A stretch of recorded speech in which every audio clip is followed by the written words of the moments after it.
Hello dear future officer, स्वागत है आप सभी का ओनली आज के टारगेट फिल्म 2021 में करंट अफेयर्स का रिवीजन हम यहाँ करने वाले हैं एमसीक्यूज़ के थ्रू।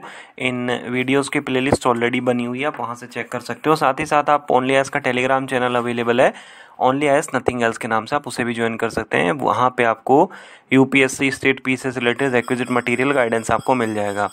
एंड ओनली आज की तरफ से प्रारंभ का सेकेंड एडिशन 12 जुलाई से शुरू हो चुका है। 9 महीने का ये पूरा प्रोग्राम है। प्रीलिम्स और मेंस दोनों कंबाइंड है, दोनों की प्रिपरेशन होगी। मेंस और प्रीलिम दोनों की टेस्ट सीरीज, सीसेट की classes, GS, ethics, NCERT videos, test series काफ़ी सारे इंक्लूडेड हैं। एंड हिंदी मीडियम में भी है। आपको जाना होगा video.onlyas.in पे, वहाँ जाके आप अपने आप को एनरोल कर सकते हो। साथ ही साथ आप कॉल भी कर सकते हो 7007931912 पे, कोई डाउट हो, कोई इशू हो तो। पहला क्वेश्चन दिया हुआ है कि एससी और एसटी के लिए जो रिजर्वेशंस अवेलेबल है उसके बारे में बात की गई है। ठीक है, ये रिजर्वेशन जो क्वेश्चन के बारे में दिया गया है वो जॉब्स में और एजुकेशन वाले से रिलेटेड नहीं है, ये पार्लियामेंट और स्टेट लेजिस्लेचर से रिलेटेड है।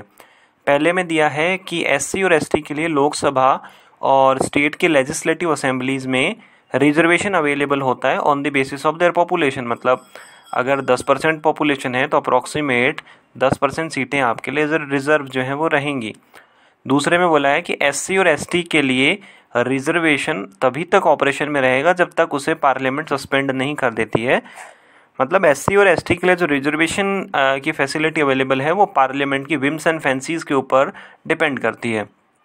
देखो, पहला बिल्कुल सही है, पॉपुलेशन के रेशियो में होता है कि अगर एससी की पॉपुलेशन 20% है तो अप्रॉक्सीमेट 20% ही होगा। हालांकि ये ऐसा नहीं है कोई कि अगर 30% पॉपुलेशन है तो 30% एग्जैक्ट ही होगा, ऐसा कुछ नहीं है। बट वो एक प्रोपोर्शनेट होता है, समानुपाती होती है। ठीक है, तो यहाँ पे देखते हैं सेकंड में जो बात की गई है कि पार्लियामेंट उसे कभी भी सस्पेंड कर सकती, निलंबित कर सकती, ऐसा नहीं है। कॉन्स्टिट्यूशन में ये गारंटीड है और अभी तो पहले 2020 तक अवेलेबल था, अभी 2030 तक ये इसे एक्सटेंड कर दिया गया रिजर्वेशन को। एंड ये जो है वो शुरुआत में 10 साल के लिए था कि 1950 में कॉन्स्टिट्यूशन शुरू हुआ और 1960 तक, लेकिन बाद में लगा कि एससी और एसटी की जो कंडीशन है वो अभी तक इम्प्रूव नहीं हो तो उसे कंटिन्यूसली इसे लगातार हम जो है एक्सटेंड करते जा रहे हैं। तो पहला करेक्ट है एंड सेकेंड अपना इनकरेक्ट है। हिंदी में आप इसे यहाँ देखेंगे। दूसरे में बात की गई है कि national company law appellate tribunal NCLAT कहाँ से अपील जो है वो सुन सकती है। मतलब कि कोई जो लोअर जो ट्राइब्यूनल्स हैं, कौन से ऐसे लोअर ट्राइब्यूनल्स या अथॉरिटीज़ हैं जिनके डिसीजन के अगेंस्ट ये अपील जो है वो सुन सकती है। NCLT, IBBI and CCI, competition commission of India. तो national company law appellate tribunal NCLT के जो डिसीजन है उनके अगेंस्ट भी अपील सुन सकती है, आईबीबीआई के अगेंस्ट भी सुन सकती है और 2017 के बाद से सीसीआई के अगेंस्ट भी सुन सकती है। तो ऑप्शन नंबर डी अवेलेबल हो गया। तो ये आपको थोड़ा सा याद रखना है। ठीक है, एनसीएलटी के जो भी डिसीजन होंगे उनके अगेंस्ट जो अपील होगी वो एनसीएलएटी में जाएगी। आईबीबीआई के अगेंस्ट अगर कोई अपील है तो वो भी एनसीएलएटी में जाएगी, एनक्लेट। ठीक है, and CCI, competition commission of India, इसके अगेंस्ट भी अगर कोई अपील है तो वो भी एनसीएलएटी में जाएगी। हिंदी में आप इसे यहाँ देख पाएंगे। कवच या एमपैक्स 21 क्या है? कोई साउदर्न नेवल कमांड की कोई ड्रिल है या tri services joint military exercise है, न्यूक्लियर फैसिलिटी से रिलेटेड कोई मॉक ड्रिल है। तो ये कवच और एमपैक्स ये ट्राई सर्विसेज हमारी आर्मी, नेवी एंड जो एयरफोर्स है उनकी, यानी कि वायुसेना और नौसेना एंड थल सेना, उन तीनों का ये मिलके कंबाइंड जो है ये एम्फीबियस यानी कि जल पे भी और धरती पे भी, दोनों तरीके से, मतलब लैंड में भी एंड वाटर में, दोनों जगह पे ये हुआ था। तो यहाँ आप देख सकते हैं, यहाँ नेवी, एयरफोर्स एंड ये आर्मी सब तीनों जो हैं वो ऑपरेट कर रहे हैं।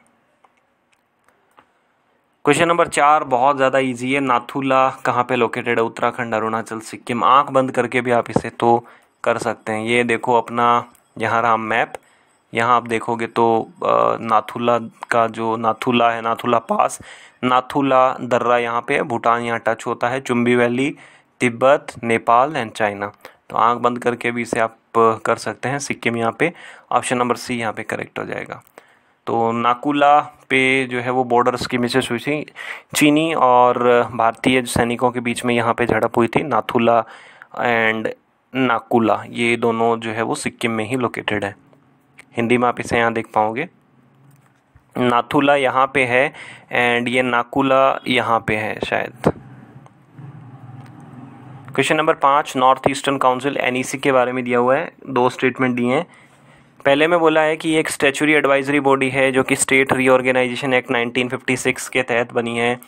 दूसरे में बोला है कि PM इसके चेयरमैन होते हैं। देखो ये जो है ना स्टेट रीऑर्गेनाइजेशन कमेटी के बाद में नहीं बने, स्टेट रीऑर्गेनाइजेशन एक्ट के बाद में ये नहीं बनी है, पहला गलत है। प्राइम मिनिस्टर इसके चेयरमैन नहीं होते हैं, ये भी गलत है। तो कौन कौन से सही हो गए? नाइदर 1 नॉर 2, ना तो पहला सही है ना दूसरा सही है। नॉर्थ ईस्ट काउंसिल के लिए एक अलग से एक्ट बना था NEC 1971। उसमें ये बात की गई कि थी कि नॉर्थ ईस्ट स्टेट के लिए एक अलग से काउंसिल बनाई जाएगी। बात जहाँ तक प्राइम मिनिस्टर के चेयरमैन होने की है, तो प्राइम मिनिस्टर इसके चेयरमैन नहीं होते हैं। इसके चेयरमैन होते हैं यूनियन होम मिनिस्टर, गृह मंत्री, यानी कि हमारे इसके चेयरमैन होते हैं। तो पहला भी हमारा गलत है एंड सेकंड भी हमारा गलत है। हिंदी में आप इसे यहाँ देख पाएंगे, ये आप देख सकते हैं, ये पुरानी फ़ोटो है जब राजनाथ सिंह जी उस समय मिनिस्टर हुआ करते थे। और ये हमारे MOS जो उस समय राज्य मंत्री थे, minister of state doctor Jitendra, जो कि डोनेर यानी कि जो department of north eastern region ये देखते थे, उस समय स्टेट मिनिस्टर थे ये। एंड अपना जो प्रीवियस था कि कंपोजिट वाटर मैनेजमेंट इंडेक्स कौन रिलीज़ करता है, तो उसको रिलीज़ करने की जिम्मेदारी होती है नीति आयोग की। एंड आज आपको बताना है कि जो ISC है, इंटर स्टेट जो हमारी काउंसिल है, उसके चेयरमैन कौन होते हैं, इंटर स्टेट काउंसिल के अध्यक्ष कौन होते हैं। आज आपकी परफॉर्मेंस कैसी रही आप ज़रूर बताइएगा। वीडियोज़ को साथ ही दोस्तों के साथ आप शेयर भी करिए। ऑनलाइन से जुड़े रहने के लिए आप सभी लोगों का बहुत बहुत धन्यवाद। आपका दिन मंगलमय हो। Hello dear future